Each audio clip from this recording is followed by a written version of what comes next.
Hi guys, I'm King Mala and I'm hanging out with Rob on Front Row Live.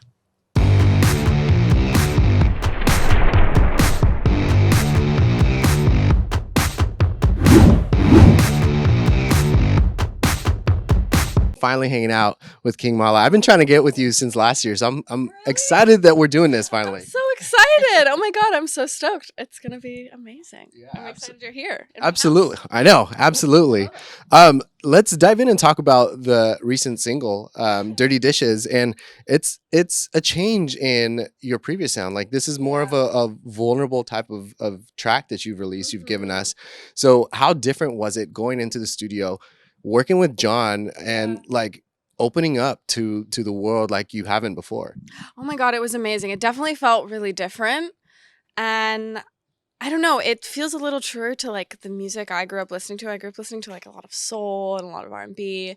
And John is like a songwriting purist almost. So he just laid down the guitar and he was like, all right, now let's write this song and like let's make it feel true to you.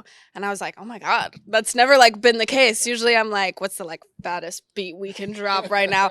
But he was like, let's just write a beautiful song. And we ended up writing that sort of with like the simplest idea in mind. And it was so different than anything I'd made before, and I kept it sort of in my like demo folder for almost a year before deciding to like leak it or release it or do anything with it.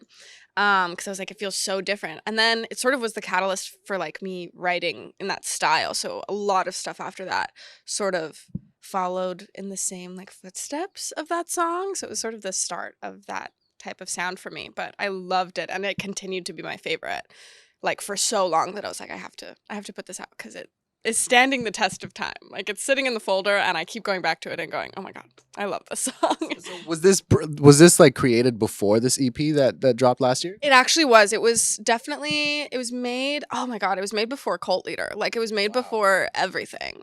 So it's been sort of sitting there for a while cuz I was planning on putting it out and then I wrote Cult Leader and then that sort of like sparked a whole thing. And I put that out and put the EP out sort of as like a project to go with it. And then after that I was like, okay, now is Dirty Dishes era and like I can finally release that song and all the other songs that I've been holding on to that sort of fit in that world. And it's all a little bit more vulnerable. It's all like more, it all feels like it's in my house. So many of the songs are like themed in my house. And I'm really stoked about it because it feels so personal and it feels like very true to me, which I'm excited for. I mean, is it safe to say that most of it pretty much happened in your house? Like, or were you spending more time in the studio or a mixture of both? Like, why do you feel like you have that kind of vibe when you listen to the music? That's an excellent point. It was like, it was all written sort of during the era where like no one was leaving their house. And I went through like a pretty intense breakup, like a 5-year long relationship ended and we lived together. So a lot of sort of the inspiration came from like what like home means to me and was it this person, was it this place? I lived in an apartment that like is still the most special place to me. And then I ended up leaving that place and yeah, it just felt like so much of my life happened like in this tiny 1-bedroom apartment. And yeah, it just inspired a ton of songs. And a bunch of the songs are about like breaking up at breakfast and doing my dishes and just all of sort of the things that happen, like the like little details that happen within a relationship in your house when you live with someone. But yeah. I'm curious as far as like the songwriting happened. Like, was this like an in the moment type of songwriting session where like you were going through these motions, these feelings, like this whole experience was literally in front of you while you were writing? Or was this something that like it took you a while to be able to be okay before you started writing something like that? Yeah. I mean, it's funny because when all of the sort of stuff that I was writing about went down, I was like, I'm fine. Everything's fine. I'm not even sad. And I didn't like address anything for a long time. And it was like a year after, I think, that I started actually like writing about it. And even now I've been writing about it more than I ever have before. I think because I'm finally like so detached from it that I can look at it and like see how I was actually feeling. Because I think my immediate go-to is like, I'm fine. Everything's fine. We're all good. Nobody worry. Um, and now I'm like, oh wow, like there's so much like nuance to that situation and so many like interesting things that I love taking like one really specific story or topic and like making it the entire thing for a song, like putting it under the microscope and sort of opening it up for a song's purpose, I guess. Um and so it's nice now to look back and be like, oh wow, that was all so weird. Let's write about it. But yeah, I think too, I just started working with people that really I feel so comfortable with. Like John, I love writing with. The other day, I was literally in a session with him earlier this week, and we just talked for 8 hours. We didn't even make music. I was just like, this is therapy. This is so nice. So making music with people like that you're so comfortable with, that you get along with so well, that you can be really open with, just leads to more like vulnerable music, I guess, you know? So that's really helped as well. Yeah, I feel like those conversations, like even though you were in the studio and didn't write anything at all, I feel like those conversations are like making it better for that next session. So when you guys come in, like he understands who you are, what you're all about, like what you're going through, instead of having to like, I feel like, I don't know personally, but like I feel like it's sometimes a waste of time when you come into the studio and you have to introduce yourself and like let them know what's going on and all that stuff, you know, like so I feel like now you guys can come into these sessions and like get to work. Exactly. And the session we wrote Dirty Dishes in was probably like a second or third session, so we had already had like that establishing period. Because yeah, you go in and you're like, I'm from Texas and I do this stuff, and it's sort of either you can be like extremely vulnerable right out the gate, which is kind of fun, like sometimes I like going in and being like, here's all my trauma, so nice to meet you, let's write a song. But it's hard to feel like that sort of vulnerable with people you just meet. So I think like there's something to be said for like second, third, fourth sessions with people where you like know each other and suddenly you can like really get into what you actually want to talk about. And even just like the actual music making, I feel so much more comfortable like trying out ideas and saying what I like and what I don't like, and you know, just bringing stuff to the table when I know someone, because at first I'm like, I don't know, guys. This is cool. Like it's hard for me to feel comfortable sort of immediately. But yeah, I think getting to know all of these people has made the music really much more like open, which I'm very excited to share it. As far as like opening up more on this track, I feel like vocally you also did so many different things. I feel like the control in your voice is like way more controlled this time around, even though like it's such a like difficult song to kind of get out and sing, right? Like the emotions, like what was that like for you? And like, do you feel like that was a challenge in the recording process? Yeah, it's definitely like it's an entirely different part of my voice, which I feel like emotionally it's also a different part of my voice. It's like it's way higher than I'm used to sort of singing for my songs, and I feel like when I do my songs like Cult Leader or She Calls Me Daddy, it's sort of in this like lower, like very chill spot, because that's where like my confidence is. Like that's the part of my voice I feel the most confident in. And for this song, I think like on purpose and also sort of not on purpose, I ended up like writing it in this range that was so like vulnerable and light and soft, and it was like the part of my voice that I use when I'm like really emoting, like the like high falsetto, which I grew up singing opera as like a soprano one, so I grew up singing like in that register, and I never used it anymore because it's not like my cool girl register, but for the song it just felt like it felt so light and airy, and it felt like just the right spot to be for the theme, and also just to like get it out. I don't know. It's all about like getting it out for me. I don't know. Like the emotion has to come out in the right way. Because so many times I'll write like choruses in like a super high register because it's just like the natural progression, and then I'll end up like transposing it way down because I'm like, oh, it doesn't feel right to be up there. But for this song, it felt perfect. And John was such a great like vocal engineer when it came to that too. He just made it sound so good. He's so good at making everything sound so good. Like his drums are crazy. The guitar sounds so good. Like it's such a like when you first hear it, I feel like it feels like a simplistic production, but when you really listen, you're like, oh my God, every single piece of this sounds so good. And there's so much like detail in everything. And he did the same thing with the vocal production. Like we went in like on, I think 4 different occasions to do different vocal stuff. And he picked like the perfect like little sections of what we tried to sort of like layer underneath everything. It's like a perfect like cake, and all the vocals are just the frosting in between all the layers, and it's so good. You really crushed it. Now I want some cake. I know, that honestly sounds so good. I'm hungry.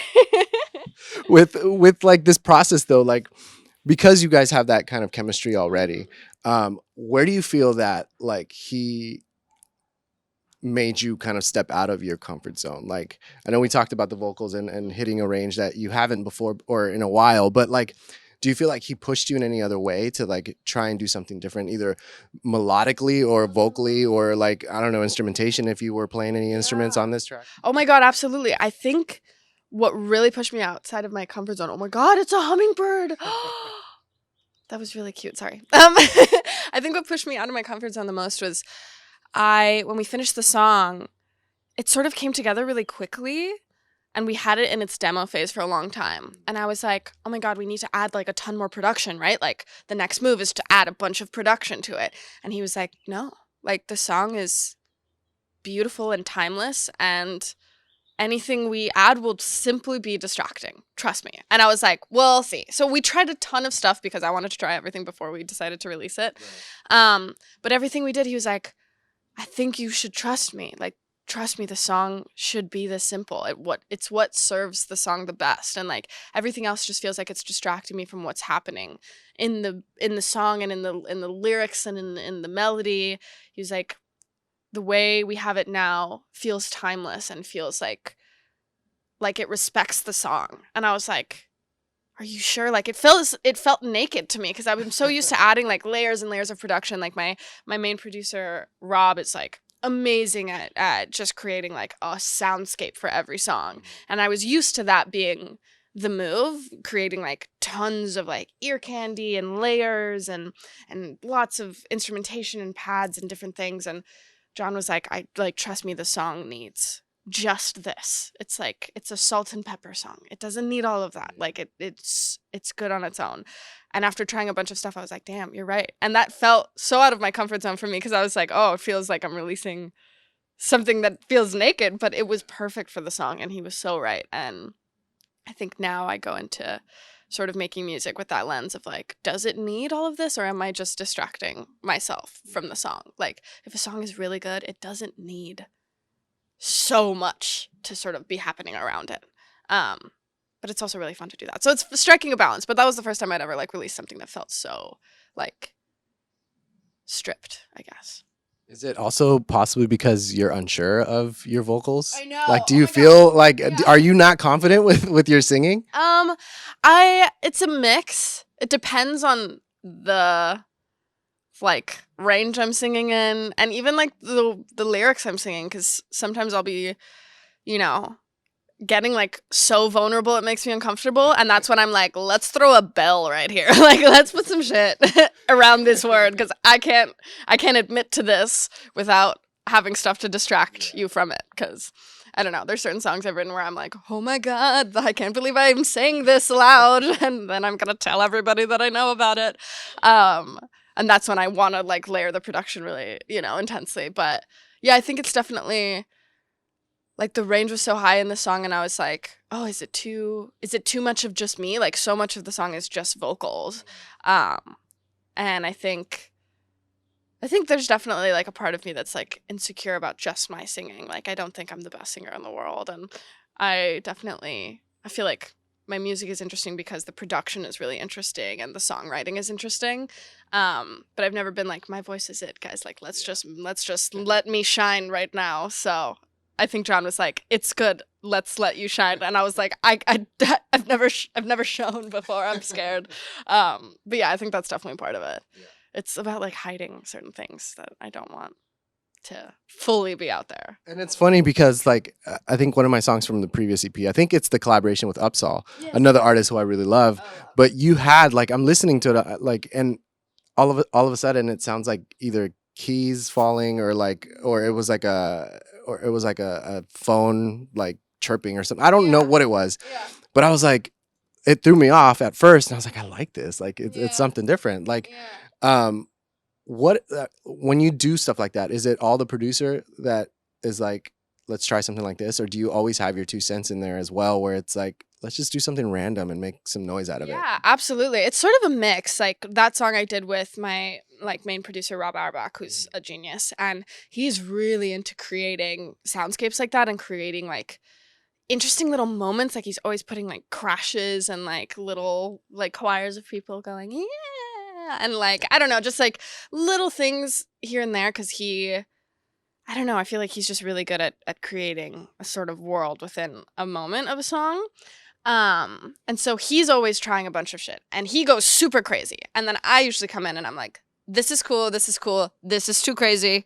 We got to take this out. We got to turn this down. We'll turn this up though. And so I'm always there during production days, sort of letting him do his thing and be like creatively free. And then together we like reel it in or add more. I'm like, oh, I like this idea. Let's explore like this more. So part of it is his genius and then me being like, okay, yes, no, yes, no, yes, no. And then, so it's like a collaborative process, but it's definitely, I feel like it comes from his brain, just trying a bunch of stuff.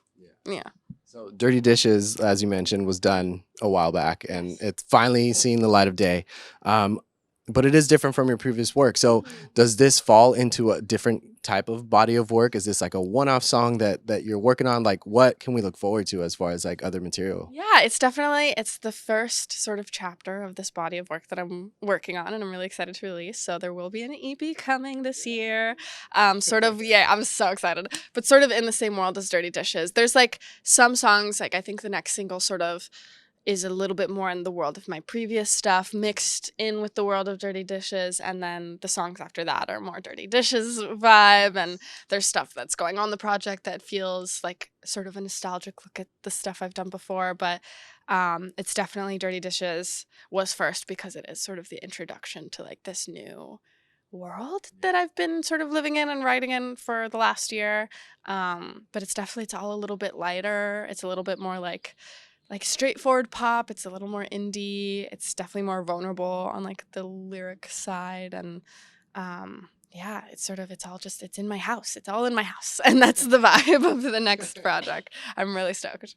Last year, you closed off the year with a tour with UPSAHL, who was also her like first ever like proper North American, well, not even a North American tour. She was all over the place, but headline tour. So what was that vibe like with the two of you on tour? And like, what do you feel that you learned from her? And what do you feel like she might have picked up from you? Oh my God. It was amazing. That tour was so exceptional. It was like just the easiest time because tour is like kind of grueling physically and emotionally, but the shows were so good. The crowds were so good. UPSAHL and her team are amazing. Like every single person on her team we became so close with. We really loved like her sister, her TM Jimmy did sound for my headline shows and became like best friends with Ben, and everyone just got along so well. And she just puts on an incredible show and she's so musical and talented, and she sort of lets that shine.